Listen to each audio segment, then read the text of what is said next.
जो घर में मैंने जन्म लिया, जो सोसाइटी में मैं पला बढ़ा, वहाँ पे ऐसा कुछ स्पिरिचुअलिटी, अध्यात्म, ऐसा कुछ संस्कार नहीं थे आजू बाजू में। एक खालीपन मेरे जीवन में 2011-12 में आएगा। तो वो खालीपन तृप्ति से आया था, क्योंकि जो कुछ चल रहा था मेरे जीवन में उसका मैं आनंद नहीं ले पा रहा था। एक अलग सी घुटन थी, और उसको आप बोल सकते हैं कि एक डिप्रेसिव फेज मेरा चालू हो गया। वो जो आदमी थे उनको मेरे जीवन के बारे में सब कुछ पता था। मेरे सामने कुछ मैसेज आते थे, कुछ ज्योमेट्रीज आती थी, मुझे कान में आवाज़ आती थी कि अभी बाबा जी बनने से पहले बाबा जी कौन थे। उन्होंने बोला और मैं 5 साल हिस्ट्री में गया, और वो सब सिचुएशन मुझे वो टाइम याद आया। मुझे एक कुछ ऊर्जा दिख रही थी मेरे सामने, और शिवोहम ऐसा बहुत आ रहा था। ये जो अभी का जर्नी है, प्रेजेंट लाइफ का जर्नी है, वो कहीं आपके पास्ट लाइफ से कनेक्टेड है?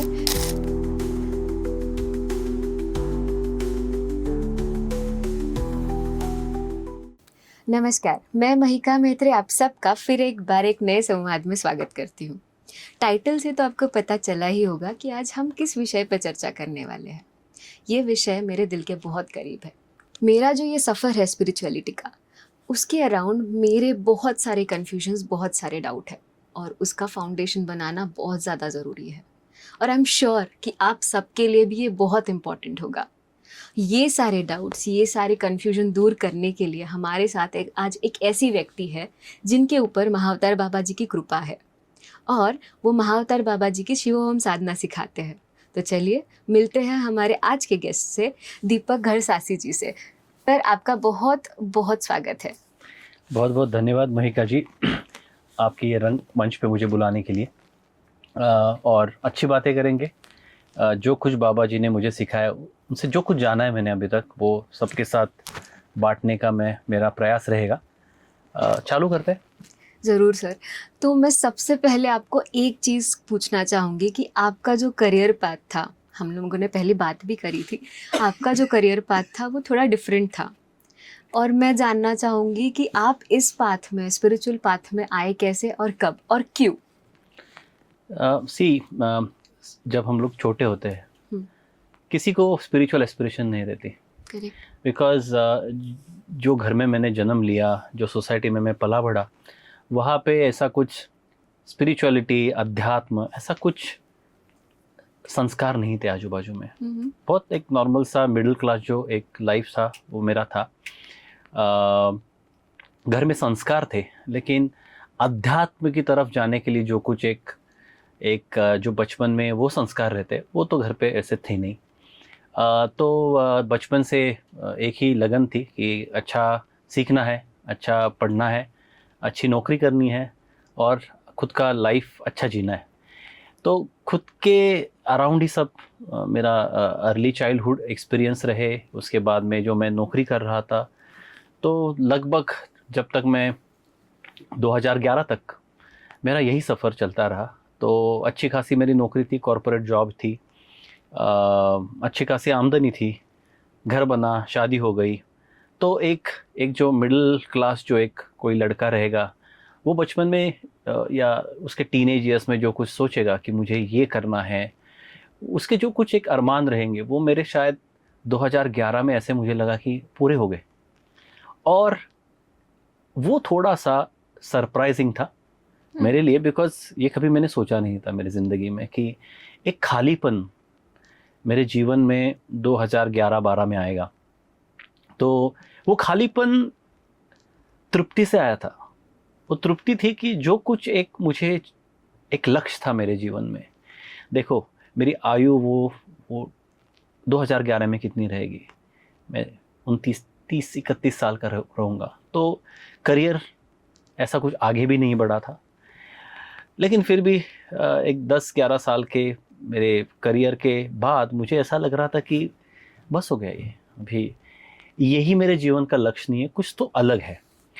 ये कुछ तो अलग है, ये बहुत डरावनी चीज़ थी, क्योंकि जो कुछ चल रहा था मेरे जीवन में उसका मैं आनंद नहीं ले पा रहा था। एक अलग सी घुटन थी, एक एहसास था कि जीवन में एक बहुत बड़ा खोखलापन है, ये ज़िंदगी मुझे नहीं जीनी है। तो एक ये फीलिंग के बाद एक रिजेक्शन का फीलिंग था कि मुझे ये ज़िंदगी नहीं जीनी। ये जो जॉब कर रहा हूँ मैं, जो नौकरी कर रहा हूँ, जो कुछ मैं कर रहा हूँ आज, वो दिन में, आज की तारीख में, मतलब वो समय पे मुझे किसी चीज़ में रुचि नहीं रही थी। और उसको आप बोल सकते हैं कि एक डिप्रेसिव फेज़ मेरा चालू हो गया। मेरे घर वाले, जो मेरे दोस्त लोग थे, वो भी बोलते थे कि तेरे लाइफ में अच्छा खासी चीज़ें चल रही है, प्रॉब्लम क्या है? तो मैं बताता था कि मुझे मुझे भी पता नहीं प्रॉब्लम क्या है, लेकिन एक एक अजीब सा खोखलापन है जीवन में। और एक समझ में आ रहा है कि जो कुछ मैं जी रहा हूँ वो ज़िंदगी मुझे नहीं जीनी है, लेकिन क्या जीना है वो भी समझ में नहीं आ रहा था। ऐसे ही साल बीतते चले गए। उसके बाद 2-3 साल के बाद यही फेज़ चलता रहा। उसको ज़्यादा बताने की ज़रूरत भी नहीं है, क्योंकि वो एक डिप्रेसिव फेज़ था। कर रहा था चीज़ें, मन नहीं किधर भी लग रहा था। और इसी आई थिंक 2014 साल का मई महीना था। मुझे लगा कि मुझे अभी ब्रेक चाहिए। नौकरी चल रही थी और घर की जिम्मेदारी अभी अच्छी खासी निभा रहा था एज अ रिस्पॉन्सिबिलिटी। लेकिन मैंने वो दिन सोचा कि अभी ये बहुत हो गया, मुझे अभी इससे बाहर निकलना है, कुछ तो करना है। क्या करना है पता नहीं था। और मैंने सोचा कि मैं जाऊंगा किसी खूबसूरत बीच साइड पे जाऊंगा, रिसोर्ट में रहूंगा, फ्रेश होके आऊँगा वापस। ऐसे ऐसे सोच के मैं बाहर निकला। और मुझे एक डीप इंटेंस थॉट आया कि मैं जाऊंगा सज्जनगढ़। तो सज्जनगढ़ एक पूना से तकरीबन 150 किलोमीटर पे एक जगह है, सदर्न दिशा में, साउथ दिशा में, towards Kolhapur. Towards Kolhapur, yes. तो उधर गया मैं। पता नहीं क्यों गया। मैं पहले एक बार गया था, लेकिन मेरी उम्र बहुत कम थी, तो वो दूसरी बार गया मैं, कुछ याद नहीं आ रहा था। उधर गया, रुका मैं वहाँ पे। दूसरे दिन सुबह, वो एक्चुअली सैटरडे संडे था, वीकेंड था, तो संडे में सुबह वहाँ पे था। और मैं जो रूम में रह रहा था, तो उस एडमिनिस्ट्रेशन, वो जो लोग वो रिजर्वेशन वहाँ पे देखते हैं कि कौन से जो लोग आए वहाँ पे, कहाँ पे रह रहे। तो उन्होंने मुझे कॉल किया और उन्होंने बोला कि आपके रूम में एक आदमी को हमको एकोमोडेट करना है, आप आ जाइए जल्दी से चाबी लेके। तो मैं वहाँ पे गया, तो एक अच्छा खासा, एक 6 फीट टॉल, उसका कद वो आदमी का बहुत बड़ा था। एक अलग सी ऊर्जा थी। तकरीबन लेट 50s उनकी एज रहेगी। तो एक आदमी वहाँ पे खड़ा था। अच्छा लगा मुझे वो आदमी देख के, एक अच्छी ऊर्जा थी। तो उन्होंने मुझे ग्रीट किया, hi Deepak, we were waiting for you. तो अंग्रेज़ी में बात कर रहे थे मुझसे वो। तो मुझे लगा ठीक है, किसी वो एडमिनिस्ट्रेशन स्टाफ ने बताया रहेगा कि दीपक करके एक बंदा है, उसके साथ आपको रहना पड़ेगा। तो हम लोग अंदर गए और उन्होंने मुझे बिठाया और 20-25 मिनट वो मुझसे बात कर रहे थे। वही बात कर रहे थे, मैं सुन रहा था। उनकी जो एक पर्सनालिटी थी, उनका जो एक ऑरा था, उनका जो एक एनर्जी था, वो वैसा मैंने पहले कभी महसूस नहीं किया था मेरे ज़िंदगी में। तो मैं थोड़ा सा, बोलते हैं ना अंग्रेज़ी में, ओवरवेल्म, वैसी थोड़ी मेरी सिचुएशन हो गई थी। मुझे समझ में नहीं आ रहा था क्या हो रहा है। और वो जो आदमी थे, उनको मेरे जीवन के बारे में सब कुछ पता था। उनको पता था मेरा नाम, मैं कहाँ से आया हूँ, मेरे मन में, मेरे दिमाग में क्या चल रहा है, मुझे क्या घुटन महसूस हो रही है। Quite strange. It is very strange. Yeah. तो मुझे लगा शायद एट टाइम्स कुछ लोग रहते हैं कि जिनको वो माइंड रीडिंग करते हैं, वैसा कोई तो रहेगा। मुझे तो इतनी सारी शंकाएं थी, क्योंकि मैं खुद एक बहुत बुरे तौर से गुजर रहा था। तो मुझे लग रहा था कि शायद ये कोई बहरूपी आया है, कोई तो मुझे हिप्नोटाइज कर रहा है, ऐसे सब मेरे दिमाग में चल रहा था। सो मैं थोड़ा बैकफुट में था। तो फिर उन्होंने मुझे सब बताया मेरे जीवन के बारे में। उनके सार जो ऐसा था, वो बोल रहे थे कि तुमको घर से बाहर भाग के जाने की ज़रूरत नहीं है। सब चीज़ें जो कुछ करनी है, पता है तुमको कुछ ढूंढ रहे हो तुम, लेकिन मिलने के लिए टाइम है। तो मैंने उनको पूछा कि आप मैं गुरु ढूंढ रहा हूँ। मैं एक्चुअली 2011 से ही मैं गुरु की तलाश में था, क्योंकि मुझे समझ में आ रहा था कि मैं भटक रहा हूँ। हम्म। मतलब कुछ तो गड़बड़ है मेरे जीवन में। मटेरियल लेवल पे, भौतिक जगह पे मेरा अच्छा खासा जीवन चल रहा है, अभी भी चल रहा है, लेकिन वो एक कुछ तो मिसिंग था लाइफ में, वो समझ में आ रहा था। वो गुरु ही बताएगा, वो भी समझ में आ रहा था। तो मैंने उनको पूछा, आप मेरे गुरु हो क्या? मैं तुम्हारा गुरु नहीं हूँ। तुमको संसार में रहना है, तुमको सब तुम्हारे रिस्पॉन्सिबिलिटीज करनी है, पूरी करनी है, और उसके साथ जो तुमको काम करना है वो भी करने को मिलेगा। इतना उन्होंने क्रिप्टिक मुझे कुछ मैसेज दिए, और उन्होंने बोला कि ये भाग जाने की जिम्मेदारी या छोड़ के भाग जाने की ये सोचो मत कभी, तुमको घर जाना है वापस तुम्हारे। तो मैंने बोला ठीक है, मैं 1-2 दिन रुक के जाऊंगा। नहीं, आज ही जाना है तुमको। तो ऐसा उन्होंने बात किया। उन्होंने बोला कि मेरे गुरु ने मुझे कल ही बताया था कि तुम यहाँ पे आज आने वाले हो, इसलिए मैं भी निकल के आया। मैंने बोला आप कहाँ से आए? तो उन्होंने मुझे ऐसा परिचय दिया उनका। उन्होंने बोला मेरा नाम नागराजन है, मैं चेन्नई में मेरा जन्म हुआ, मैं IIT चेन्नई का पास आउट हूँ, IIM अहमदाबाद का मैं पास आउट हूँ, और मैं एक कंपनी का CEO हूँ, और लेकिन मैं रहता हूँ थाने में, और मेरी कंपनी गुजरात में। तो मैं थोड़ा सा सोचने लगा कि ये क्या है, IIM IIT, ओके ठीक है, खुद की कंपनी, रहता हूँ थाने में। मैंने बोला चलो रहेगा कोई तो उन्होंने बोला ये चलो ठीक है, अभी घर जाते। मैंने बोला सर आप अभी अभी आए? अब मेरा काम हो गया, मुझे तुमसे सिर्फ बात करनी थी, ख़त्म, अभी चलो निकल दे। तो उन्होंने मेरा बैग पकड़ा, थमा दिया मेरे हाथ में, बोला चलो अभी। तो मैं बोला मैं शाम को जाता हूँ, रात को जाता हूँ। नहीं चलो मेरे साथ। तो फिर हम लोग वो रामदास स्वामी जी है वहाँ पे, उनकी एक समाधि मंदिर है, वहाँ पे गए, दर्शन लिए हमने। और मुझे उन्होंने बोला कि चलो ये महाराज जी ने जो मंदिर जो स्थापित किए हैं हनुमान जी के, वहाँ पे जाते हैं। हम लोग वहाँ पे गए, उन्होंने कुछ विधि करके लिए मुझसे वो मंदिरों में। और उसके बाद हम लोग सतारा सिटी में आए। वहाँ पे उन्होंने मुझे बोला कि आप एक चांदी का एक जो नाग देवता होती है वो खरीदने के लिए मुझे बोला, लॉज बुक करने के लिए बोला। वहाँ पे उन्होंने मुझे कुछ चीज़ें बताई, क्या क्या करना है, वो नाग देवता का संस्कार उसके ऊपर कैसे करने हैं, पूजा कैसी करनी है, वो सब। तब तक 8:30 बज गए रात के। उन्होंने फिर बोला कि चलो अभी मुझे खाना खिलाओ।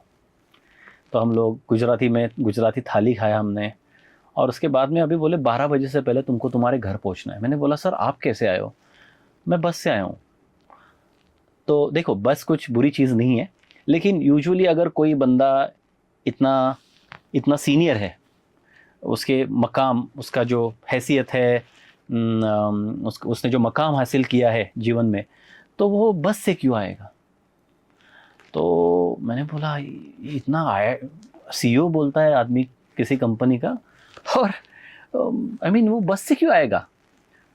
तो फिर भी चलो, मैंने बोला ठीक है कुछ तो रहेगा। मैं तो थोड़ा सा सहमा सा गया था, मुझे समझ भी नहीं आ रहा था क्या हो रहा है। आपके मन में फिर से एक बार डाउट आया? डाउट तो मेरे अभी 2024 तक चल रहे थे, तो वो वहाँ पे शुरुआत हुई थी डाउट लेने की। ओके। तो फिर उन्होंने बोला कि चलो अभी मैं जाऊँगा। तो मैंने उनको बस में ड्रॉप कर दिया। उन्होंने फिर मुझे जाते समय बोला ये मेरा नंबर है, 12 बजे मुझे कॉल करो और बताओ तुम पहुँच गए 12 बजे से पहले।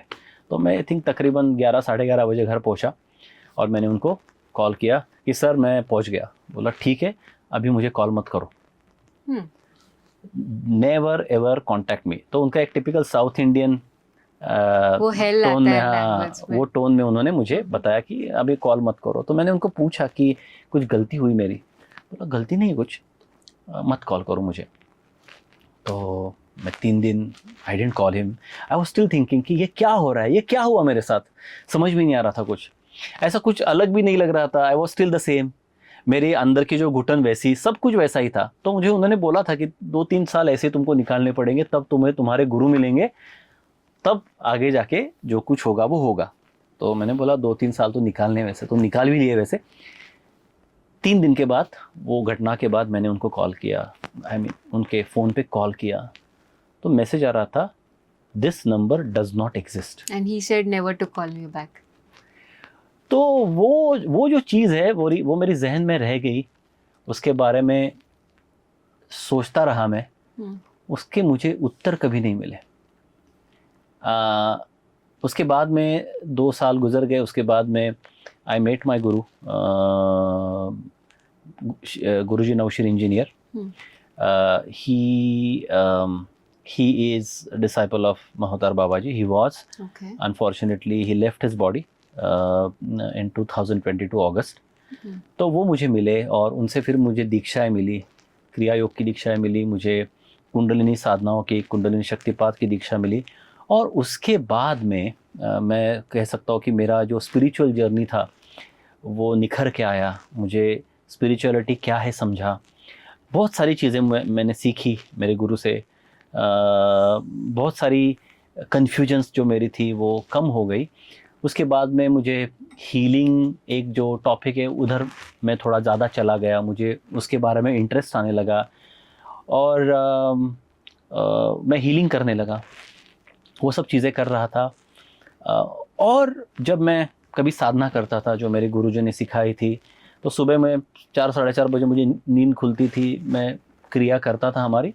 और उसके बाद में मुझे मेरे सामने कुछ मैसेज आते थे, कुछ ज्योमेट्रीज आती थी, मुझे कान में आवाज़ आती थी कि अभी तुमको ये अगर ऐसा क्लाइंट आएगा या ऐसा पेशेंट है तुम्हारा हीलिंग का, तो ये सिंबल यूज़ करो, ये ऐसा है वैसा है। तो मुझे समझ में नहीं आ रहा था ये कौन मुझसे बात कर रहा है। तो मुझे लगता था कि ये मेरे सब मन के खेल है। पहले तो समझ में नहीं आता था कौन बात कर रहा है, क्यों बात कर रहा है तो ठीक है, लेकिन ये कहना क्या चाहता है, ये कौन है। क्योंकि मेरे बचपन से मेरे जो अनुभव रहे वो मैंने कितने लोग अभी आपके ऑडियंस मानते पता नहीं, लेकिन पैरानॉर्मल चीज़ों से मेरा बहुत ज़्यादा संबंध आया मेरे बचपन से। तो मुझे लगता था कि शायद मेरे आजू बाजू में कोई तो एनर्जी है, वो हमेशा मेरे दिमाग में डाउट चलता रहा। मैं गुरुजी से कभी इसके बारे में ज़्यादा बात नहीं की, लेकिन मुझे लगता था कि ये सब चीज़ें लेके मैं उनके पास क्यों जाऊं। उन्होंने साधना सीखी है, वो साधना सीखूंगा और गुरु तत्व will take care of me, वो सब दिमाग में चल रहा था। तो 2019 आई रिमेंबर हमारी कुछ एक दीक्षाएं हुई थी और हम कुछ हमारे गुरुजी के डिसाइपल हम लोग उनके साथ बैठे थे। तो बात चल रही थी कि मेरे गुरुजी ने जो बाबा जी के साथ उनके साथ जो टाइम बिताया हिमालयन रेंजेस में, तो हम लोग पूछ रहे थे कैसा वो सब। तो किसी ने पूछा सवाल कि बाबा जी नाम से सबको पता है, उनका कार्य भी जान चुके हम लोग, पूरा नहीं लेकिन जो कुछ आपने बताया गुरुजी वो हम सीखे हैं, लेकिन बाबा जी बनने से पहले बाबा जी कौन थे। तो आई थिंक ये बुक्स में भी है, क्योंकि मैंने वो बुक कभी पढ़ा नहीं, स्वामी परमहंस योगानंद जी का, लेकिन वो बुक में वो जिक्र है। वो जो गुरुजी ने हमें बताया था कि बाबा जी का जो बर्थ नेम था वो था नागराज, वैसा उन्होंने बोला। और मैं 5 साल हिस्ट्री में गया, और वो सब सिचुएशन मुझे वो टाइम याद आया। मैंने बोला मेरे साथ ऐसा कुछ हुआ था, वो बंदे ने भी मुझे नागराजन बोला था, ये क्या है। तो मुझे लगा कोइंसिडेंस रहेगा। तो मैंने फिर मेरे गुरुजी से बात की कि ऐसा, तो उन्होंने बोला यू नो ना, just keep it, just it's okay, don't make it significant, चलने दो। तो वो चीज़ें चल रही थी। और उसके बाद में 2022 में हमारे गुरुजी का निधन हो गया और एक फिर जीवन में खोखलापन आया कि क्या है। अभी गुरु मिले थे, अच्छा खासा चल रहा था सब, और उनकी जो डेथ थी वो थोड़ी सी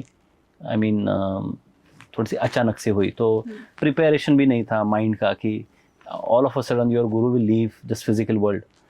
तो वो थोड़ा सा एक सदमा था मेरे लिए। तो उसके बाद में भी मैं एक साल ऐसा ही मेरा चल रहा था। आई रिमेंबर 2024 की जो महाशिवरात्रि थी, मैं कभी शिवरात्रि के दिन मैं कभी भी महादेव के मंदिर में गया नहीं हूँ। मुझे वो भीड़ वगैरह वो चीज़ें, थोड़ी सी मैं भीड़ से थोड़ा दूर रहता हूँ। तो वो दिन 4 साढ़े 4 बजे मैं उठ गया एकदम फ्रेश, और मुझे अंदर से बहुत पुश आया कि मैं जहाँ पे रहता हूँ वहाँ पे एक बहुत पुराना शिव मंदिर है, वहाँ पे जाओ दर्शन के लिए। तो मैं गया, फर्स्ट टाइम एवर। 4 घंटा 3 साढ़े 3 घंटा मैं लाइन में रुका, दर्शन किए। दर्शन करने के बाद आया और फिर मैं मेरे रूम में बैठा और मैं साधना कर रहा था। और मुझे एक कुछ ऊर्जा दिख रही थी मेरे सामने और शिवोहम ऐसा बहुत आ रहा था मेरे मन में वो। तो मैं समझ नहीं पा रहा था कि ये क्या है। अभी मुझे लगा कि शायद वो आज महाशिवरात्रि है तो शिवोहम ऐसा कुछ तो आता रहेगा। वो सब आता रहा और एक ऊर्जा मुझे बहुत महसूस हो रही थी। मैं उसको डिफाइन नहीं कर पा रहा था कि वो क्या है, लेकिन कुछ तो लग रहा था कि कुछ तो एक अलग चीज़ है। उसमें भी थोड़ा टाइम चला गया। मेरे एक मित्र है जो मेरे गुरुजी के साथ हम दोनों इकट्ठा थे उनके साथ। तो उन्होंने मुझे शायद आई थिंक जून महीने में कॉल किया। अभी महाशिवरात्रि शायद मार्च में हुई थी, तो 2 महीने ऐसे बीच में चले गए। मुझे वो खाली वो शिवोहम ऐसा कुछ तो याद आता था। आई मीन मुझे ऐसे फील होता था, बाकी उसके आगे कुछ नहीं हो रहा था। जून में मेरे मित्र ने उन्होंने मुझे कॉल किया, बोला कि बाबा जी की केव जाएंगे। बाबा जी की जो केव है वो बहुत वेल नोन केव है। जो लोग बाबा जी को जानते हैं या क्रिया योग को जानते हैं, तो वो जो केव है कुकुचीना में, वहाँ पे महाअवतार बाबा जी ने उन्होंने लाहिरी महाशय जी को दीक्षा दी क्रिया योग की, और वहाँ से आगे फिर क्रिया योग पूरे जग भर में फैल गया। तो वो एक बहुत बड़ी एक तीर्थ स्थल आप कह सकते हो। जो कोई क्रिया योगी है, जो कोई बाबा जी को फॉलो करता है, उनके लिए वो तीर्थ स्थल है। तो मेरे जो मित्र थे उन्होंने बोला कि चलो जाते हैं। तो हमने भी डिसाइड किया और 2-3 दिन में हमारा पूरा प्लान भी बन गया। हम लोग पहले ऋषिकेश गए, उसके बाद में हम लोग फिर बाबा जी के केव पे गए। केव में गए, वहाँ पे बहुत अच्छे अनुभव आए। वो अभी नहीं मैं बताऊँगा, बिकॉज वो अननेसेसरी कॉन्वर्सेशन हो जाएगा। लेकिन एक चीज़ बताऊँगा, वो जब मैं केव में पहले दिन गया तो मुझे एक अंदर से एक आवाज़ थी कि कल पेपर और पेन लेके आओ। तो मैंने भी सुना और दूसरे दिन मैं फिर वो कागज़ और पेन लेके गया। और जो शिवोहम साधना में जो लोगों को सिखाता हूँ, जिसके बारे में हम लोग बात करेंगे कभी, तो वो साधना मुझे बाबा जी ने वहाँ पे लिख के दी। इट वॉज अ डाउनलोडेड साधना। कैसा करना है, सांस कैसे लेनी है, क्या करना है, वो सब मुझे उन्होंने बताया। और तो मैंने लिख लिया। मुझे लगा मुझे करनी ही पड़ेगी। तो मैंने पूछा कि ये मेरे लिए है? तो उन्होंने बोला नहीं, ये तुम्हारे लिए नहीं है, ये तुमको सिखानी है। तो फिर मैं सेल्फ डाउट में गया वापस। मैं तो हीलिंग करता हूँ। My work was mainly 1-to-1। 1-to-many में काम नहीं करता था। मतलब इतने कौन मेरे से सीखेगा, वो बहुत सारे सेल्फ डाउट्स थे। तो उन्होंने बोला वो सब तुम मत सोचो, तुम्हारा सिर्फ काम करो। तो वो सब लेके आया मैं वापस। तो उसके नोट्स बनाए, सब कुछ किया। और उसके बाद में गुरु पूर्णिमा आई, पहली 2024 की गुरु पूर्णिमा। तो वो तो मेरे कुछ जो मित्र थे दूसरे, उनके साथ में फिर मेरे अनुभव बांट रहा था कि कैसी मेरी वो तीर्थ यात्रा रही, क्या हुआ। तब उन्होंने मुझे बोला कि अरे ये तो साधना हमें सीखनी है। और हमारी पहली बैच वो शिवोहम साधना की हो गई 2024 के गुरु पूर्णिमा के दिन पे। और उसके बाद में फिर वो शिवोहम साधना का परिवार बढ़ रहा है। तकरीबन 1000 आज लोग एक्टिव साधना में हैं। वो अलग चीज़ है। फिर वो साधना में क्या है, कैसे, वो कभी बात करेंगे। लेकिन ऐसा सफ़र है। तो एक्सीडेंट है पूरे, all accidents may be plan by my guru, but never told to me before. So गुरु की लीला बहुत ही स्ट्रेंज Yes. तरीके से काम करती है, आई थिंक। Absolutely. और इसमें ये जो कुकुचीना केव है ज़्यादा रेलेवेंट नहीं है, लेकिन शायद रजनीकांत जी की वजह से तो वो ज़्यादा फेमस Yes. हुई है, because he follows Mahavatar Baba ji. And youth में उनके वजह से वो ज़्यादा थोड़ा फेमस या सबको पता चला है कि उस केव के बारे में। एब्सोल्युटली। दैट टॉपिक असाइड, पर क्या आपको कभी ऐसा लगा जब आप महाअवतार बाबा जी से मिले या उनके संपर्क में, आपके गुरु के संपर्क में आए, कि समवेयर कि आपका ये जो अभी का जर्नी है, प्रेजेंट लाइफ का जर्नी है, वो कहीं आपके पास्ट लाइफ से कनेक्टेड है? बिकॉज बहुत सारे लोग जब ऐसे स्पिरिचुअल इसमें आते हैं, पाथ पे आते हैं, तो मोस्टली दे से कि उनका कहीं ना कहीं एक लिंक है पास्ट लाइफ से। तो क्या आपको कभी ऐसा लगा था? देखिए, मुझे उसका आंसर अभी भी पता नहीं है। Okay. I don't know my past life. I just know, मुझे ये सिर्फ एक पता है कि कुछ तो कनेक्शन रहेगा, और वो क्या है वो मुझे जानने की ज़रूरत नहीं है, क्योंकि मुझे पास से भी ज़्यादा कुछ लेना देना नहीं है, मुझे अगले जन्म का भी कुछ लेना देना नहीं है। आई थिंक मुझे सिर्फ इतना पता है कि ये जन्म में जो मुझे एक जो अपॉर्चुनिटी मिली है कुछ करने के लिए, मेरे गुरु के लिए, वो मैं करूँगा। पास्ट का क्या है पता नहीं, फ्यूचर भी पता नहीं है, और मुझे वो कभी बताते भी नहीं है। सो बाबा जी का जो लोग अभी कॉर्पोरेट में काम करते हैं उनको पता है कि 2 तरीके के प्रोजेक्ट मैनेजमेंट लोग करते हैं। एक होता है अजाइल, जहाँ पे आप अभी काम करो, उसके बाद में देखेंगे और क्या करेंगे।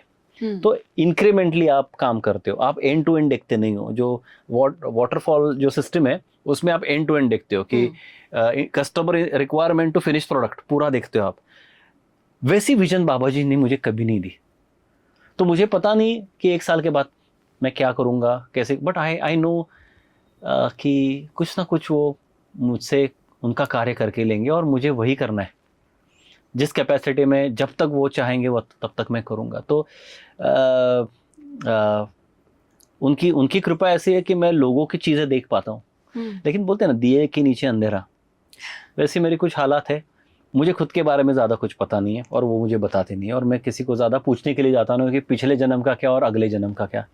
जो है वो अभी है, और अभी जो है वो अच्छा है। वंडरफुल। जानने की ज़रूरत ही नहीं है। Yes. जो भी है उसमें जियो।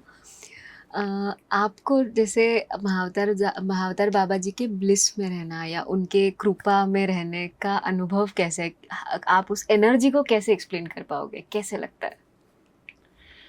देखिए, कैसा होता है, किसी भी हायर एनर्जीज के साथ आप जुड़ते हो तो पहला जो आपका एक जो जर्नी होता है वो बहुत डाउट से गुजरता है, क्योंकि आपको कम्युनिकेशन पता है जो मुंह से बोला जाता है, आपको लर्निंग पता है जो किताबें पढ़ के मिलता है, आपको श्रवण भक्ति करते हो आपको मूर्ति में भगवान दिखता है। लेकिन जो गुरु तत्व है, चाहे वो गुरु देह में हो या बाबा जी जैसे समाधि स्थित हो, कायकल्प समाधि में है बाबा जी, तो वो हमेशा इनिशियली डाउट रहता है। दिखता कुछ नहीं है, महसूस बहुत कुछ होता है। वो आपके ख्याली पुलाव है या सचमुच कुछ हो रहा है। तो बहुत सारे जो ये ऑडियंस, प्रेक्षक जो ये सब सुन रहे हैं, उनके कुछ उनमें से कुछ लोगों का ये अनुभव खुद का रहेगा कि हाँ, मैसेजेस आते हैं, कुछ तो होता है, लेकिन ये मैं तो नहीं हूँ, मेरा मन ही ये सब नहीं कर रहा है। तो वो मेरा अच्छा खासा फेस चला। अभी भी कभी कभी वो आता है डाउट।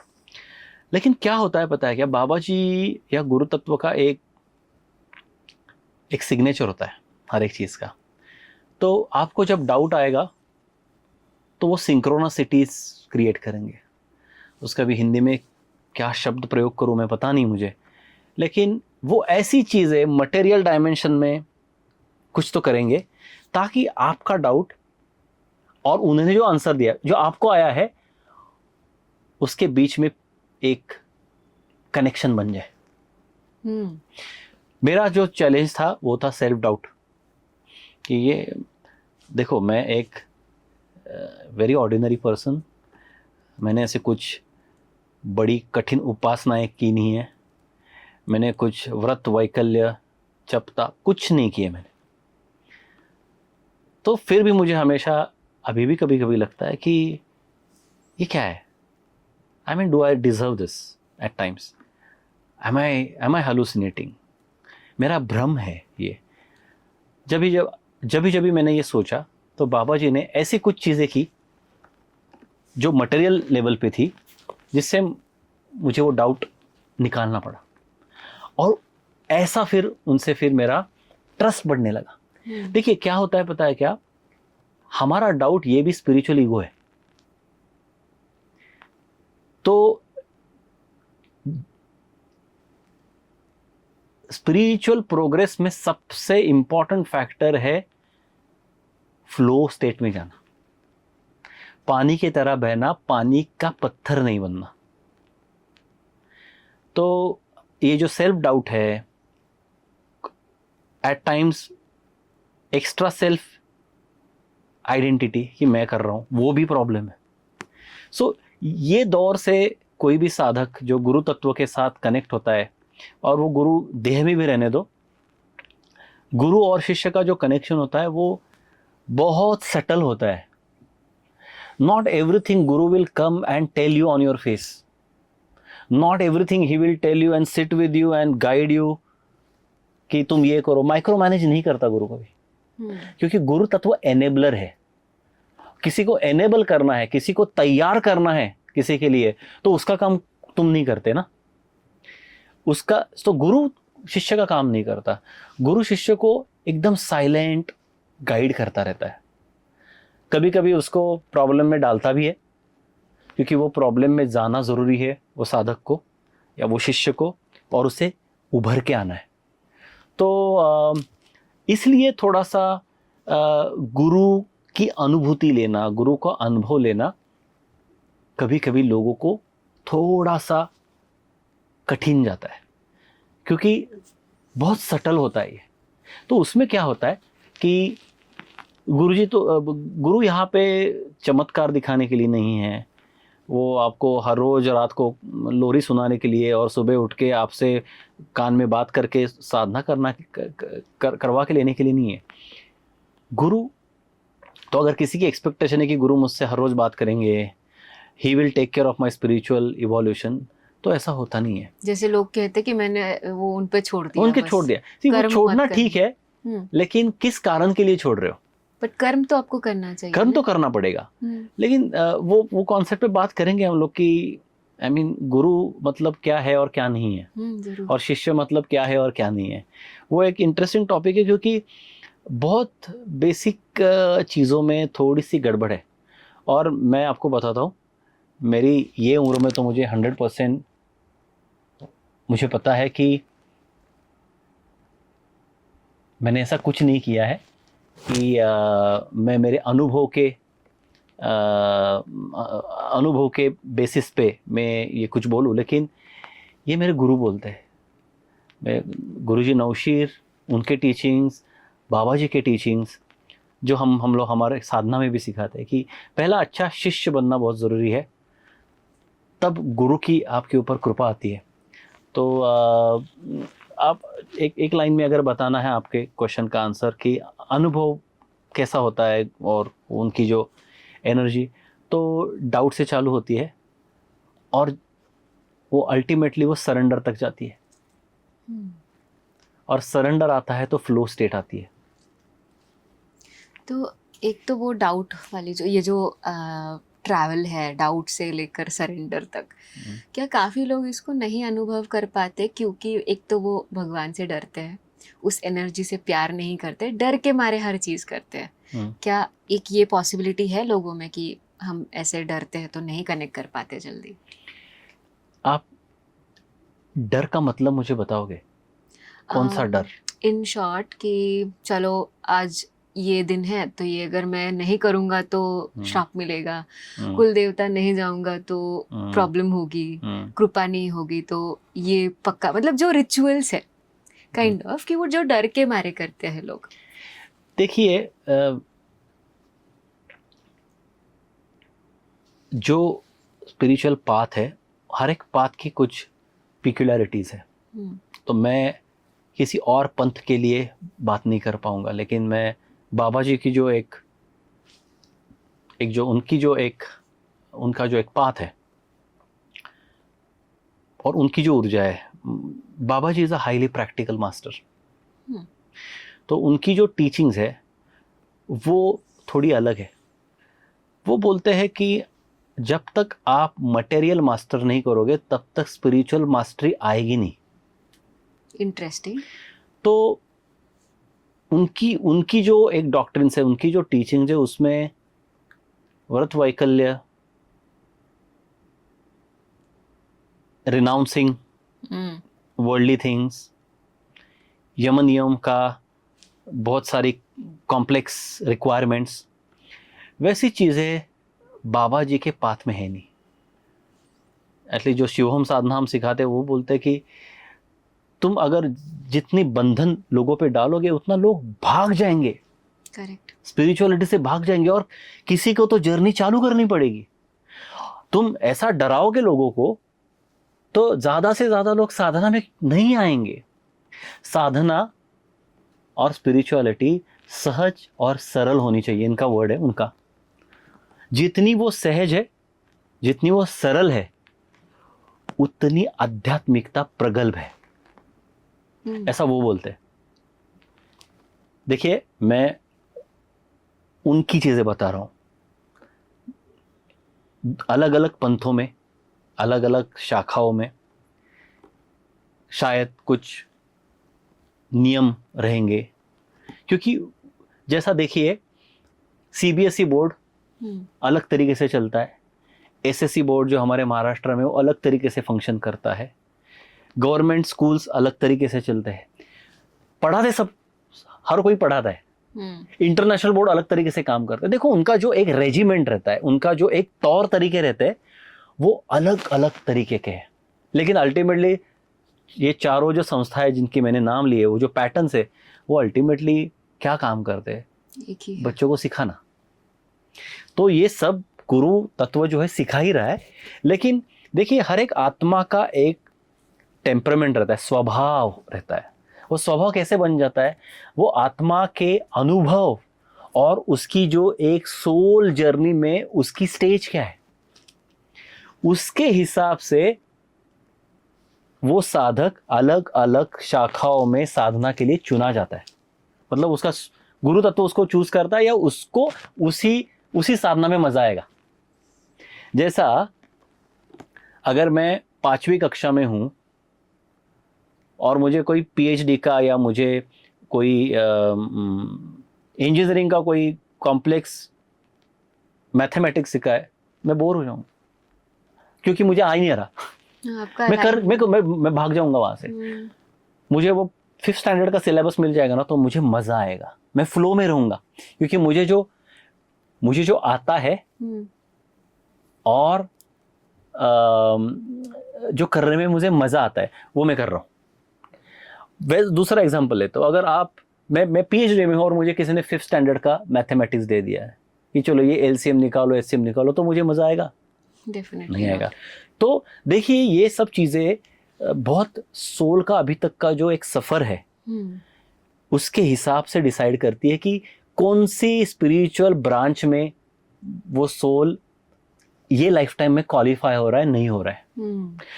उसी तरीके के स्कूल में उसका एडमिशन हो जाएगा, वैसे ही उसके शिष्य उनको टीचर्स मिलेंगे, वो गुरु रहेंगे। तो यहाँ पे जो बाबा जी का, तो मैं अभी बोल नहीं रहा हूँ कि बाबा जी पीएचडी सिखाते हैं या वो 1st स्टैंडर्ड सिखाते हैं। I don't want to comment on that. What I want to tell you is, Baba ji का जो स्पिरिचुअलिटी है, जो उसमें ज़्यादा ऐसे बहुत ज़्यादा यम नियम, बहुत ज़्यादा रिनाउंस करना है आपको, मटेरियल छोड़ के जाना है। वो बोलते हैं कि देखो, आप मटेरियल में आए हो, वो ऐसे ही आपका समय नहीं जा रहा था, और समय ज़ाया करने के लिए नहीं आए हो आप यहाँ पे। आप यहाँ पे आए हो क्योंकि आपका यहाँ पे काम है। तो अगर ये काम आप यहाँ पे ढंग से नहीं करते, तो आपको वो काम करने के लिए यहाँ वापस आना पड़ेगा। और हर कोई जो ब्रांच है स्पिरिचुअलिटी की, वो बोलते हैं कि यहाँ पे नहीं आना है, मोक्ष की बात दैट्स करते the ultimate goal of every spiritual practice. तो बाबा जी बोलते हैं यहाँ पे आए हो ना, तो यहाँ पे ऐसा जियो कि वापस ना आना पड़े। इसलिए वो बोलते हैं if you want to grow spiritual, focus on material. तो एक एग्जांपल देता हूँ। बाबा जी बोलते हैं कि देखो, अगर एक 10 मंजिलों की बिल्डिंग है, एक वो बिल्डिंग में 10वें माले पे स्पिरिचुअल एनलाइटनमेंट है और आप पहले माले पे हो, या चलो 10वीं जो एक स्टेयर केस है, वो स्टेयर केस पे 10वीं जो पायदान है वहां पे स्पिरिचुअल एनलाइटनमेंट है और आप पहली पायदान पे हो। तो आपको 10वीं पायदान पे जाना है, तो आप 10वीं पायदान को देख के चलोगे या जो पायदान पे हो आप वहां पे देखोगे? नीचे जहाँ हो वहां देख के चलोगे। लेकिन पैर मेरा अभी पहली पायदान पे है, क्योंकि मैं जब तक वो क्रॉस नहीं अच्छी करूंगा, वो माया जो है ना, वो ग्रेविटी पुल है, वो माया नीचे खींचती है। तो मुझे मेरी ताकत लगा के एक एक पायदान चढ़नी है, और जो पायदान पे हूं मैं वहां पे मेरा अटेंशन चाहिए। अटेंशन वहां पे, एस्पिरेशन 10वें पायदान का, तभी मैं अच्छा तरीके से जाऊंगा ऊपर। अगर मैं ऊपर देखता हूं और ऐसे चलता हूं तो मैं गिरूंगा, बराबर है। तो इसलिए वो बोलते हैं कि आप मटेरियल मास्टर करो, मटेरियल एक्सपीरियंस मास्टर करो। मास्टर करने का मतलब है ना, ये बहुत जानने वाली चीज है। देखिए, मटेरियल मतलब ये जो भौतिक जीवन हम लोग जीते हैं, वो भौतिक जीवन में 2 इंपॉर्टेंट चीजें हैं। हम आत्मा है, आत्मा यहां पे आती है 2 चीजों के लिए। पहली आती है अनुभव लेने के लिए। अनुभव क्यों लेना है आत्मा को? अनुभव से आत्मा को परिपक्वता आती है। इसलिए देखिए, किताबें पढ़ के आदमी नॉलेजेबल हो सकता है, विजडम उसको एक्सपीरियंस से आता है। और जब तक विजडम नहीं आता, तब तक आप अध्यात्म में आगे नहीं जाते हो। ढेर सारी पुस्तकें पढ़ी है, मुझे पूरी भगवत गीता, ज्ञानेश्वरी पूरी मैंने रट ली है, सब आता है मुझे, लेकिन मुझे उसका इसेंस नहीं समझ में आ रहा है और मैं मेरे जिंदगी में ढाल नहीं रहा हूं हर रोज।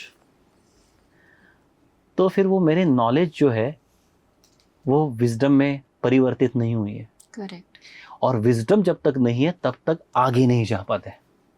ठीक है, तो इसलिए पहला जो रीजन है, आत्मा यहां पे आया कि उसको अनुभव लेना है, अनुभव से विजडम प्राप्त करनी है, और उससे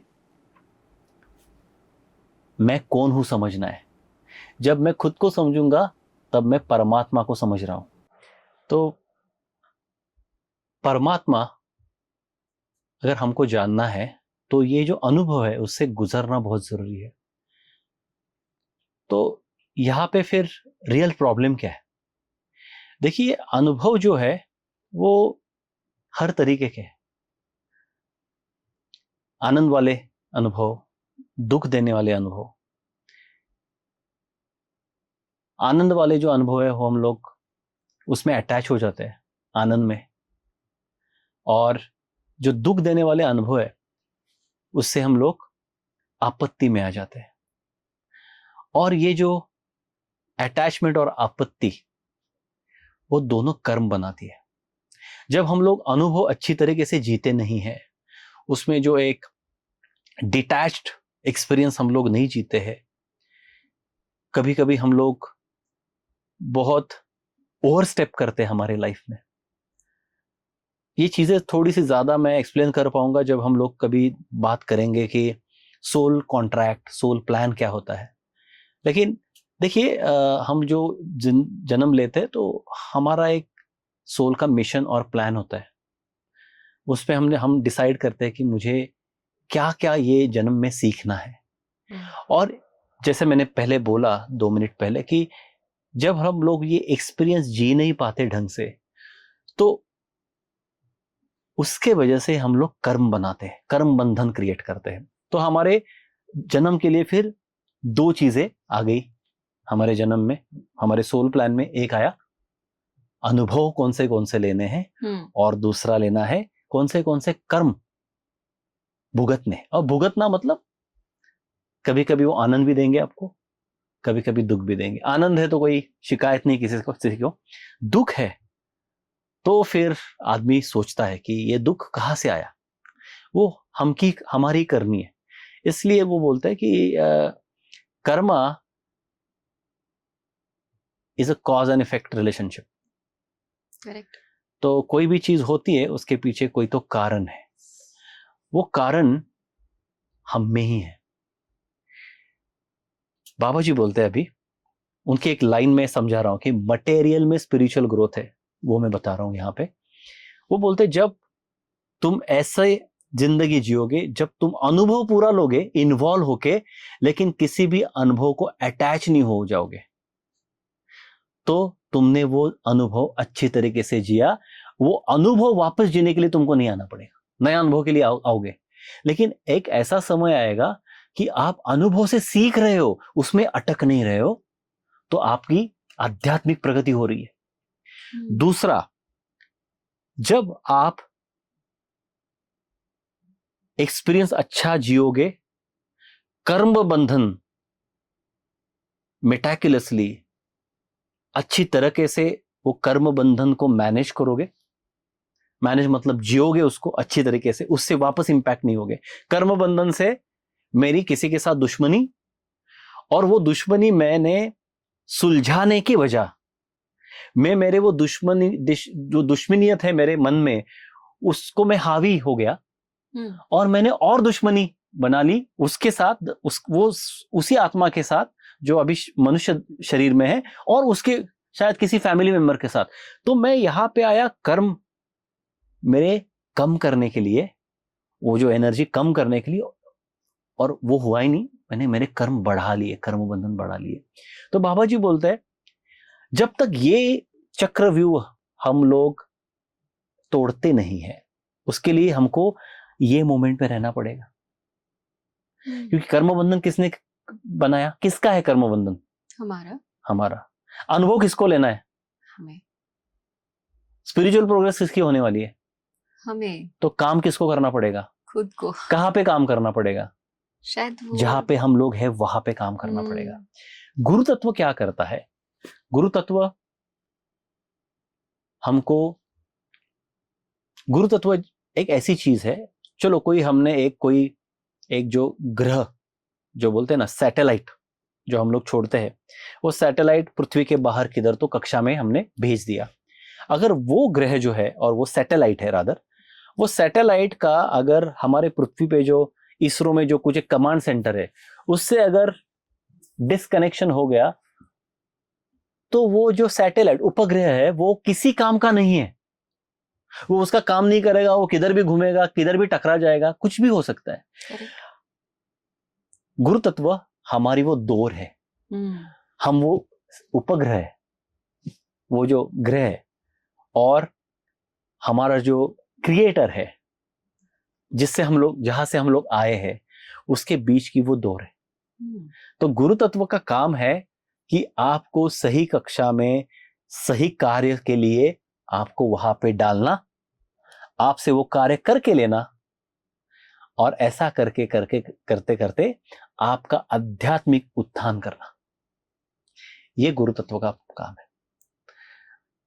इसलिए बाबा जी बोलते हैं कि भक्ति करो, मूर्ति पूजा करो, जो कुछ करना है करो, लेकिन खुद के ऊपर काम नहीं कर रहे हो ना, तो कुछ नहीं हासिल होगा।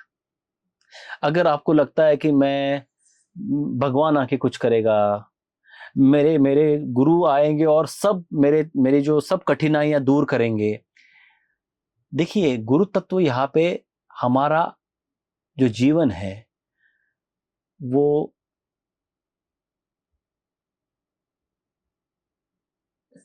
आसान करने के लिए नहीं है। वो जो हमारा जीवन है वो हम खुद आसान करें खुद के लिए, उसको गाइड करने के लिए है। तो गुरु तत्व का रोल समझना बहुत जरूरी है जीवन में, क्योंकि अगर वो नहीं समझा तो बहुत गलत एक्सपेक्टेशन के साथ हम लोग गुरु तत्व को कनेक्ट करते हैं, और वो शायद मुझे लगता है कि बहुत बड़ा कंफ्यूजन है बहुत सारे लोगों में। एक चीज बोलता हूँ बाबा जी की, एक बहुत सुंदर उनकी बात है, मुझे अभी याद आ रही है, वो बोलते हैं, देखिए आध्यात्मिक प्रगति जो है वो किसी को करनी है, तो वो करने के लिए वो बंदे में बदलाव आने चाहिए, चेंज आना चाहिए, ट्रांसफॉर्मेशन आना चाहिए। ट्रांसफॉर्मेशन अगर किसी बंदे में आना है, किसी साधक में आना है, तो उसके जीवन में वो जैसा है उसमें बदलाव आने चाहिए। आदमी वैसा ही रहा, 15 की उम्र में था वैसे ही 70 की उम्र में है, तो वो आदमी के जीवन में क्या बदलाव आएंगे? चलो वो बूढ़ा हो जाएगा, वो नाती पोती हो जाएंगे, उसको और कुछ हो जाएगा, लेकिन खुद के अंदर क्या बदला? नथिंग। ठीक है। तो बाबा जी बोलते हैं किसी के जीवन में परिवर्तन आना चाहिए तो उसके लाइफ में चेंजेस आने जरूरी है। चेंजेस अगर उसको लाना है तो उसकी वो कमिटमेंट चाहिए वो चेंज लाने के लिए। कमिटमेंट क्या होता है? कमिटमेंट तब होता है जब मैं जो कर रहा हूं उसमें मेरा कन्विक्शन है, मुझे वो चीज समझ में आई है, मुझे उसके बारे में कोई अभी कंफ्यूजन नहीं है। तो बाबा जी बोलते हैं कि कमिटमेंट आनी है तो आपके कंफ्यूजन जाने चाहिए। तो ये सब मैं चीजें जो बता रहा हूं मटेरियल में स्पिरिचुअल, वो उसके लिए है कि बाबा जी बोलते हैं कि there is one beautiful way of progressing spiritually is to be fully aware in your life। आपके जीवन में इतना सजग रहो, जो चीजें तुम कर रहे हो, जो कर्म बंधन भुगत रहे हो, जो अनुभव ले रहे हो, उसमें इतना सजग रहो, आपकी चेतना उसमें उतनी सजग रहनी चाहिए कि आप वो कर्म बंधन तोड़ो, बढ़ाओ मत। आप वो अनुभव ऐसे जियो कि कर्म बंधन ना बने। इसलिए स्पिरिचुअल प्रोग्रेस मटेरियल में है। 3 चीजें इस कॉन्वर्जेशन में। एक, कर्म। आई थिंक कर्म ये आपका कंपाउंड इंटरेस्ट की तरह चलते रहता है, आपको उसे, आई थिंक उसके लिए हमें एक अलग एपिसोड करना पड़ेगा, क्योंकि ये बहुत बड़ा और इम्पोर्टेंट टॉपिक है। दूसरी चीज गुरु तत्व, हम उसके बारे में जरूर बात करेंगे। हाँ जी। और तीसरी चीज शिष्य को कैसे तैयार होना चाहिए, वो भी। लेकिन अब आपने, जैसे थोड़ा पीछे चलेंगे, आपने मटेरियल लाइफ के बारे में बात की, तो क्या आपने जो एक टर्म यूज की थी हमारे लेवल 1 के दीक्षा के टाइम, उस बैच के टाइम पर, कि आपने कहा था एक टर्म होती है प्रैक्टिकल स्पिरिचुअलिटी। क्या इट इज द सेम जो आप बात कर रहे हो? एग्जैक्टली जो मैंने आपको जो पिछले 10 मिनट में जो मैंने बात की, वही तो प्रैक्टिकल स्पिरिचुअलिटी है।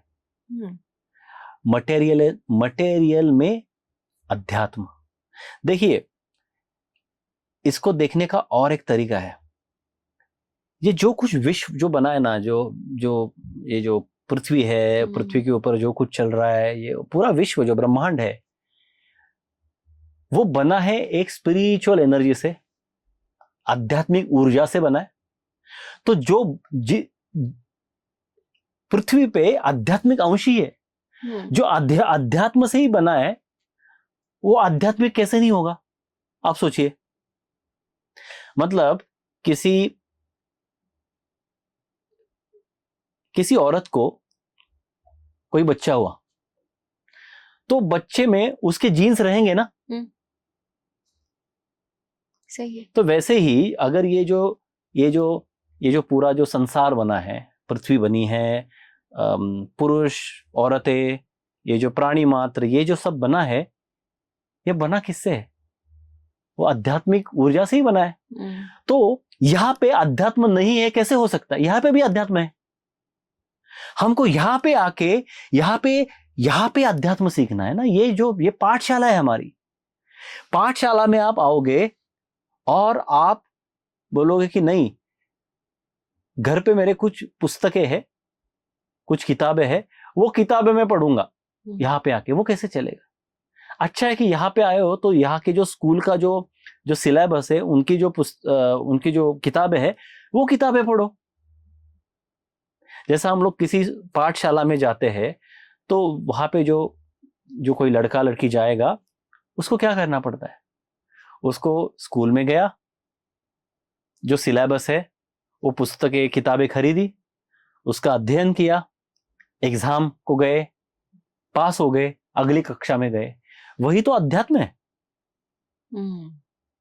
तो अगर पृथ्वी नाम के पाठशाला में हम लोग आए हैं तो यहीं पे पढ़ाई करनी पड़ेगी। यहां बाबा जी बोलते यहां पे आए तो यहां से बाहर जाने की जल्दी क्या है? यहां पे देखो अध्यात्म को, यहां पे समझो अध्यात्म को। यही तो है पाठशाला। यहां पे पढ़ाई करो। यहां पे आते हो और सोचते हो कि मैं यहां से कब जाऊं, मुझे नहीं रहना। तो आए क्यों यहां पे? और ऐसा मुझे कोई आदमी बताओ कि जो बोला है कि मुझे यहां पे नहीं आना है और वो चला गया इमीडिएटली, मुझे यहां पे नहीं रहना और चला गया। नहीं, कर्म बंधन और अनुभव जब तक हमारे आत्मा के जो सोल प्लान के हिसाब से चलेगा, तब तक हम लोग यहाँ पे है। तो यहां से भाग जाने की जल्दी क्या है? यहां पे तो सीखना है, यहां पे तो पढ़ना है, यहां पे तो निखर के आना है। वही प्रैक्टिकल स्पिरिचुअलिटी है, वही तो अध्यात्म मटेरियल वाला है, जो जो फॉलो करने के लिए सबसे ज्यादा आसान है। क्यों? क्योंकि जिंदगी का हर एक लम्हा, हर एक दिन आपको अध्यात्म की तरफ लेके जाएगा। हर रोज जब आपका दिल टूटेगा, हर रोज जब आपको दुख होगा, और जब आप ऊपर देखोगे कि भगवान मेरे साथ ये क्यों, वही जो आपकी एक मौका है आपको अध्यात्म में आगे जाने का, दुख को समझने का। जो वेदना होती है दुख में, वो वेदना को समझने का, उसके ऊपर आने का। वेदना में और दुख में बहते नहीं जाना है। लोग हथियार डाल देते कि दुख आया मेरे जीवन में, अभी क्या जीना है। लोगों को लगता है कि हम लोग यहाँ पे सुख ही होने के लिए आए हैं।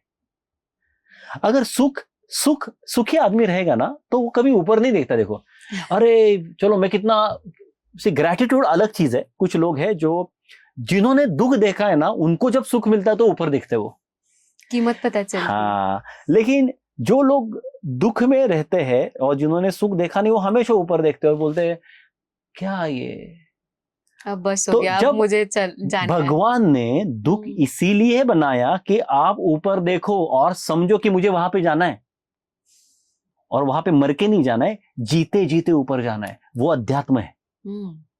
मरने के बाद सब जाएंगे, लेकिन वैसा ही आना पड़ेगा। जैसे नंगे वैसे ऊपर गए, कुछ सीखा नहीं, वैसे ही नीचे आएंगे। थोड़ी ज्यादा सीख के आएंगे ऊपर से। सीखना इधर ही है, परिपक्व इधर ही बनना है। इधर जो कर्मा बनाया है, इधर के जो कर्म बंधन है, इधर ही आके भुगतने हैं, अच्छे और बुरे।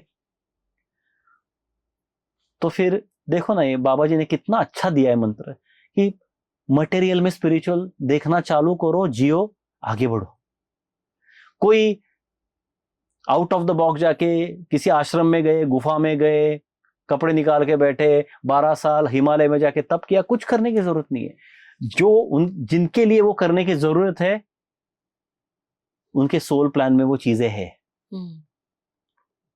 लेकिन जो एक आम आदमी, जो एक सांसारिक जीवन जी रहा है, जिसको जिम्मेदारियां है, जिसको दुख है, दर्द है, कॉम्प्रोमाइजेस है, पेन से, हर्ट से, रिलेशनशिप में इशू है, तबीयत में इशू है, आर्थिक चैलेंजेस है, उसके लिए अध्यात्म उधर ही है। गुफा में जाने वाला अध्यात्म नहीं है उसका। वो ये, और देखो कितने, अगर आपने 100 लोग लिए एक रैंडम, तो आपको दिखेगा कि 80% लोग मटेरियल से जूझ रहे। करेक्ट। तो देखो 80 लोगों को अध्यात्म में आगे जाने के लिए स्टेज तैयार है।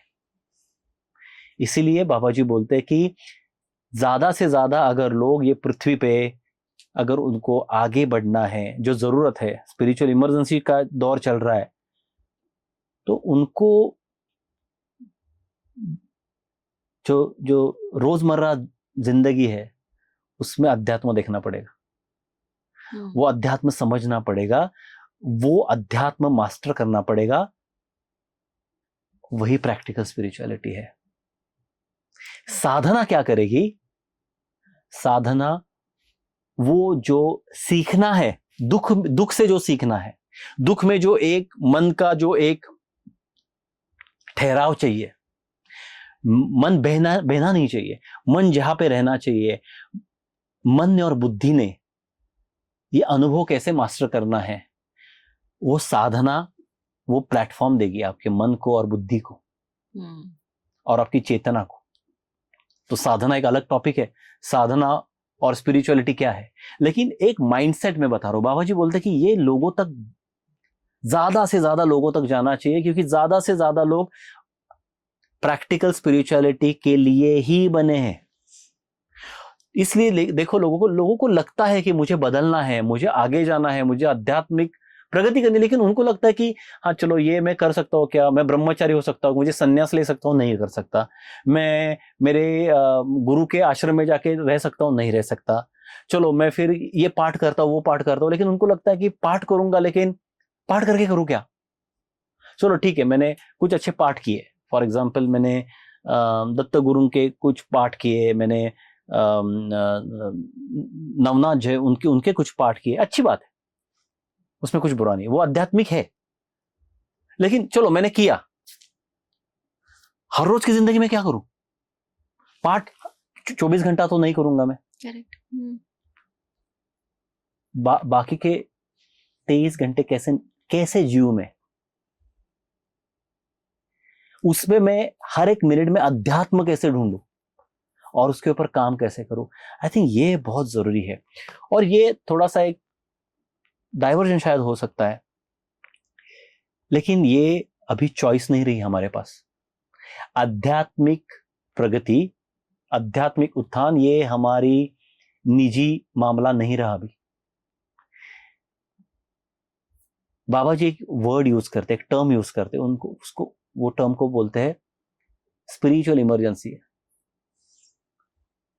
आध्यात्मिक इमरजेंसी। अभी इमरजेंसी जो है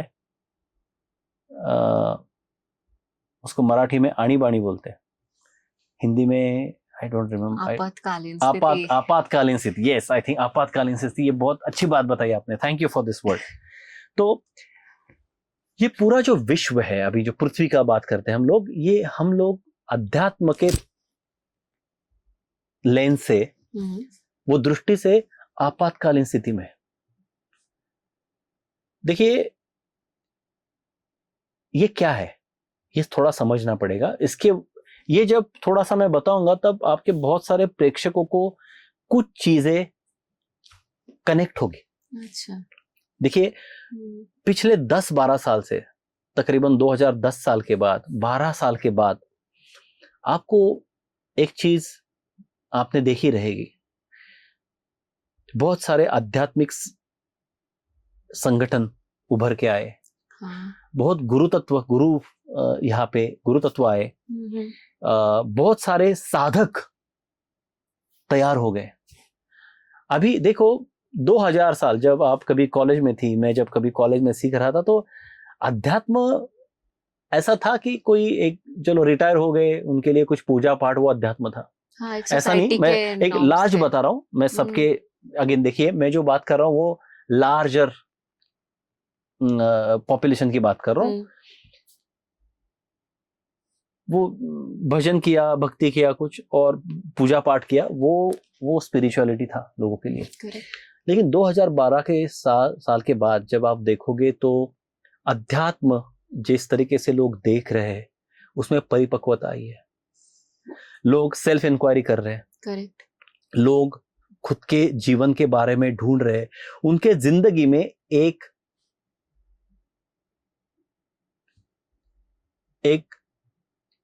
जिसको हम लोग बोलते हैं एक वैक्यूम, एक खालीपन।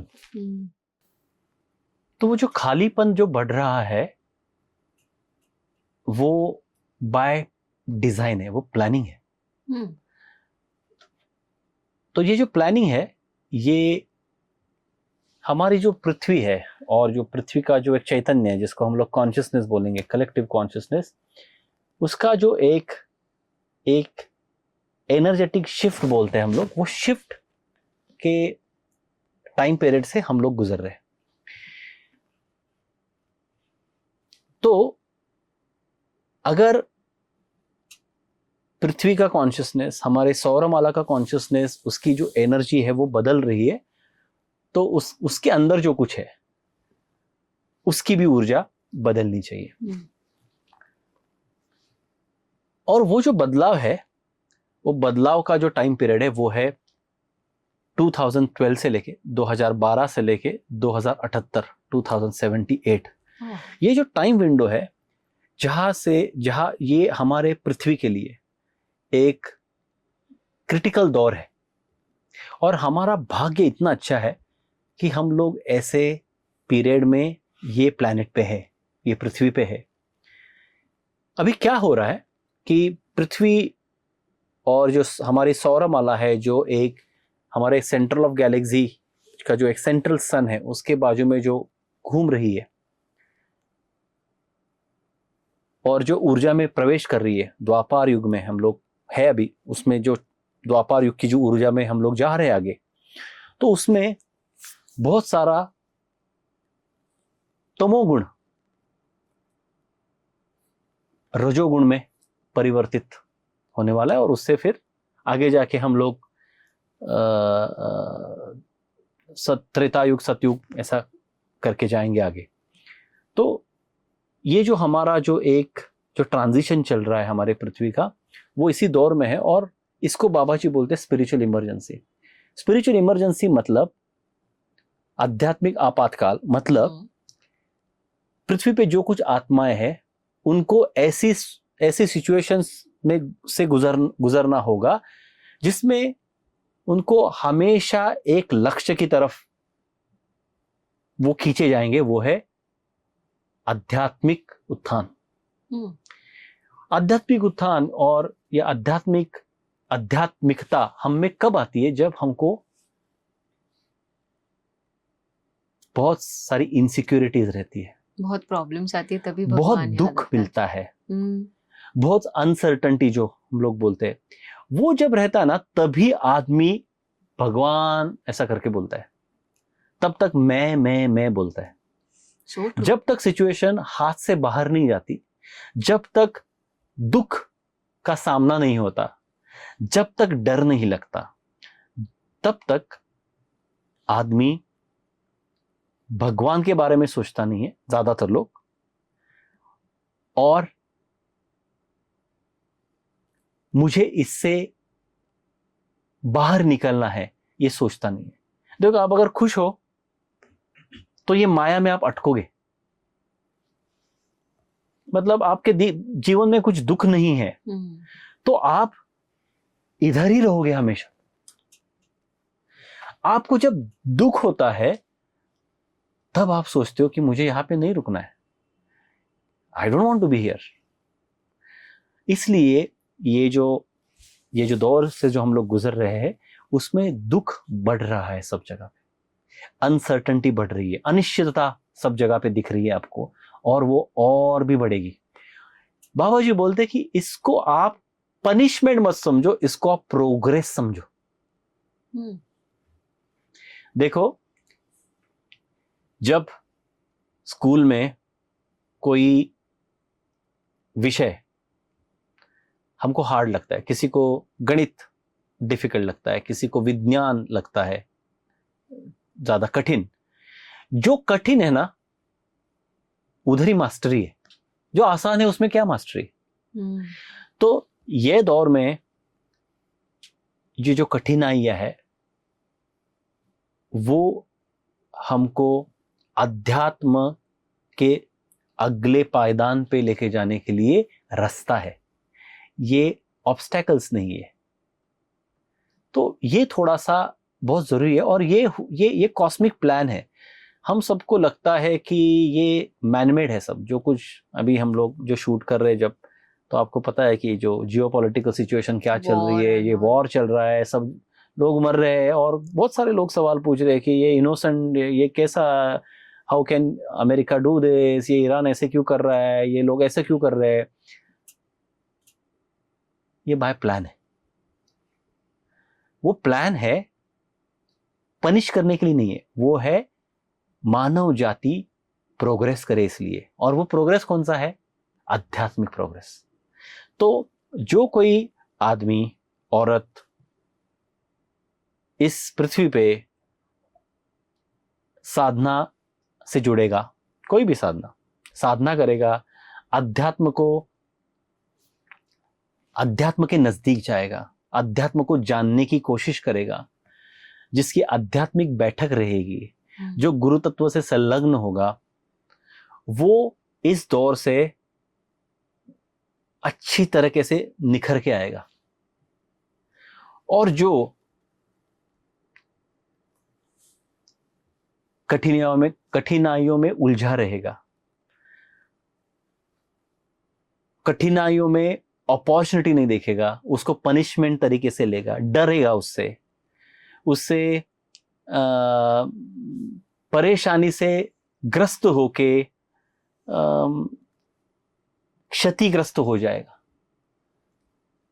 वो सब जो आदमी औरतें हैं, वो पृथ्वी पे अगले कुछ हजारों साल वापस नहीं आ पाएंगे, क्योंकि पृथ्वी जो एनर्जी से गुजर रही है, वो यहाँ पे आने के लिए वापस उसको घूम के आना पड़ेगा। अगर मैं यहाँ पे बस है और मेरी बस छूट गई, चलो ये बस, बाबा जी बोल रहे ये बस है, बस छूट रही है और मैं यहाँ पे हूँ और मुझे ये बस पकड़नी है, तो मैं इधर ही पकड़ सकता हूँ। अभी अगर मैं इधर ही रुक गया तो बस तो आगे चली जाएगी, और ये बस वापस मैं कब बैठ पाऊंगा ये बस में? जब ये वापस पूरा चक्कर काट के वापस यहाँ पे आएगी।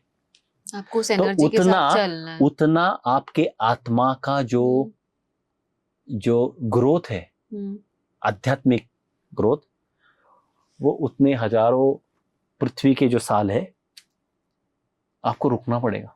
आप यहाँ पे जन्म नहीं ले पाओगे। इसलिए देखो, बहुत सारे लोगों को ये सब चीजें पता नहीं है, लेकिन उनके अंदर एक डीप लेवल पे, एक अंदरूनी लेवल पे चाहत है कि आध्यात्मिक क्षेत्र में कुछ तो आगे जाए। लेकिन क्या वो इनर पीस ढूंढते हैं और उन्हें पता नहीं है कैसे करना है, क्या ढूंढना है? देखिए, पीस जो है ना, वो बहुत ह्यूमन लेवल पे उसको हम लोग एक नाम दिया है पीस का। पीस जो है वो आध्यात्मिक प्रगति का एक लक्षण है, लेकिन हम लोग साधना पीस के लिए नहीं करते, हम लोग आत्मा की प्रगति के लिए करते हैं। लेकिन जब हम लोग मनुष्य जन्म में जब आध्यात्मिक साधनाएं करते तो शांतता, सामंजस्य, शांति, ये सब चीजें बाय प्रोडक्ट करके बाहर आती है। तो जो साधक है उसको कुछ चीजें तो मिलेगी ही। चलो, उसको जब तक वो मनुष्य की देह में है, उसको पता नहीं है कि वो आत्मा क्या है, आगे जाके क्या करेगा पता नहीं, लेकिन उसको ये तो समझ में आ रहा है कि मुझे डर कम लग रहा है, ये तो समझ में आ रहा है कि मुझे जीवन के प्रति ज्यादा विश्वास बन रहा है, उसको ये तो समझेगा कि मुझे जीवन जीने में मजा आ रहा है। ऐसा क्या जीना जो जीने में मजा ही नहीं आ रहा है? तो ये सब चीजों की तरफ हमको सही तरीके से देखना है। परफेक्ट प्लेटफॉर्म है, बाबा जी बोलते हैं, ये जो पूरी सेंचुरी है 2012 से 2078 तक, ये प्लेग्राउंड है हमारे लिए। मेहनत करो, अध्यात्म की तरफ झुको, लगाव दिखाओ, सरेंडर करो गुरु तत्व को, साधनाएं करो, और वो गुरु का हाथ पकड़ के जाओ आगे। It's blessing in disguise. Yes, it's a blessing in disguise. और जो नहीं जाएंगे, नो प्रॉब्लम, वो रुको यहाँ पे, ये जन्म खत्म हो जाएगा, वापस यहाँ पे आने के लिए टाइम लगेगा, तब तक रुको। बहुत ब्यूटीफुली आपने समझाया है ये। फिर दो बातें, मैं आपको बीच में रोकना नहीं चाह रही थी, मैं खुद इस कॉन्वर्सेशन में इतना खो गई हूँ कि वो क्वेश्चंस मैंने थोड़े पार्क किए हैं। एक, आप मुझे करेक्ट करिए अगर मैंने कुछ गलत कहा है यहाँ पे, तो मटेरियल में एक्सेल करना आपने कहा, अगर आपको स्पिरिचुअल बनना है, और प्रैक्टिकल स्पिरिचुअलिटी का मतलब आपने वही कहा था। Right. अब यहाँ पे मटेरियल में एक्सेल करना, इसका मतलब ये नहीं है गाड़ी घोड़ा घर ये सब नहीं, बल्कि आपके कर्म आपको रिक्रिएट नहीं करने हैं। आपको यहाँ आना, एक्सपीरियंस को और आपके कर्मों को, ये दोनों को सेपरेट करके चलना है, तभी आपका वो आप मटेरियल में एक्सेल करोगे, ये बाबा जी का कहना है। करेक्ट? देखिए, आधा करेक्ट है आपका, आधा सच, पूरा सच बताता हूँ। देखिए, आत्मा का अनुभव कुछ भी हो सकता है। किसी आत्मा का अनुभव रहेगा कि वो बहुत अमीर आदमी है, किसी आत्मा का अनुभव रहेगा कि उसके जिंदगी में पैसे का कुछ स्ट्रगल है। अमीरियत का आनंद उठाए, वो अनुभव जिए, वो अनुभव में ना अटके। और जो गरीब है या जो पैसे के लिए जिसको स्ट्रगल है, उसको वो भी, मतलब अमीर को अमीरियत में बहना नहीं है, और जो गरीब है उसको गरीबियत में जख्मी नहीं होना है। वही प्रैक्टिकल स्पिरिचुअलिटी, जो आपकी जो लाइफ है उसको पूरी तरीके से जीना, जैसा है वैसा जीना, पूरा अनुभव लेना आयुष्य का, उसको पूरी तरीके से समझना। लाइफ मुझे ये अनुभव में क्या सिखा रही है, मैं अमीर हूं तो क्या सिखा रही है, मैं गरीब हूं तो क्या सिखा रही है, मेरी शादी हुई है और वो खराब है तो क्या सिखा रही है, मेरी शादी नहीं हो रही है तो क्या सिखा रही है, मेरा डिवोर्स हो गया तो मुझे क्या सिखा रही है, मुझे बच्चे नहीं है तो मुझे क्या मुझ में ऐसा है जो मेरी अंदर की शांति भंग कर रहा है। ऐसी क्या चीज है मेरे अंदर जो मुझे दुख दे रही है, उसके ऊपर फोकस करना है। तो ये सारे अनुभव है। तो ऐसा बिल्कुल नहीं है कि पैसे कमाना या पैसे वाला होना मतलब अध्यात्म से वो आदमी दूर है, ऐसा बिल्कुल नहीं है। वो जजमेंट से लोगों के। तो यही तो क्लैरिटी चाहिए, और ये जब क्लैरिटी आएगी तब हमको हमारा जीवन हम लोग डिवाइन लेंस से देखेंगे। अभी हम लोग क्या करते हैं, सोसाइटी के लेंस से, जो हमारे ऊपर संस्कार हुए, जो हमने कुछ पढ़ा है, किसी से सुना है, उसके नजरिए से हम लोग जिंदगी देखते हैं। कोई लोग बोलते हैं नहीं नहीं पैसा मतलब प्रॉब्लम है, पैसे वाले लोग हमेशा खराब ही रहते हैं, पैसा जब आया तो कर्म खराब हो जाता है। किसने बोला? ये थोड़ी है। तो जो जिंदगी जैसी है वैसे उसको देखना बहुत जरूरी है, और वो गुरु की कृपा से आता है। वो समझना पड़ता है, उसके लिए साधनाएं करनी पड़ती है, और जब आप वो करोगे तब आप वो जीवन डिवाइन लेंस से जीना सीखते हो। और जब आपने वो नजरिए से जीना चालू किया तो कर्म बंधन आपके कम होते जाएंगे। कर्म करते ही रहोगे, कर्म करना पड़ेगा यहाँ पे, लेकिन quality of Karma will change, shades of your Karma will change. आपके एक्सपीरियंस आपको और ज्यादा एनरिच करेंगे, आपके आत्मा को और सुदृढ़ बनाएंगे। वो आपके आत्मा को विकृत नहीं बनाएंगे। आत्मा को मतलब जो आत्मा आपके एक्सपीरियंस रहे, माइंड बोलते हैं, विकृत नहीं करेंगे, आपको सुदृढ़ बनाएंगे। तो ये सब होगा। ब्यूटीफुल। आशा है अभी तक की चर्चा आपको बहुत इंटरेस्टिंग लगी है। बेसिक्स क्लियर कर रहे हैं, फाउंडेशन बना रहे हैं, तो चर्चा ज़रूर लंबी चलेगी। इसके आगे का पार्ट आपको जल्द देखने मिलेगा, लेकिन अगर तब तक चैनल को सब्सक्राइब नहीं किया है तो प्लीज़ जाके सब्सक्राइब करिए, ताकि जब अगला एपिसोड अपलोड होगा तब आपको फटाक से पता चलेगा। तब तक के लिए धन्यवाद। श्री स्वामी समर्थ।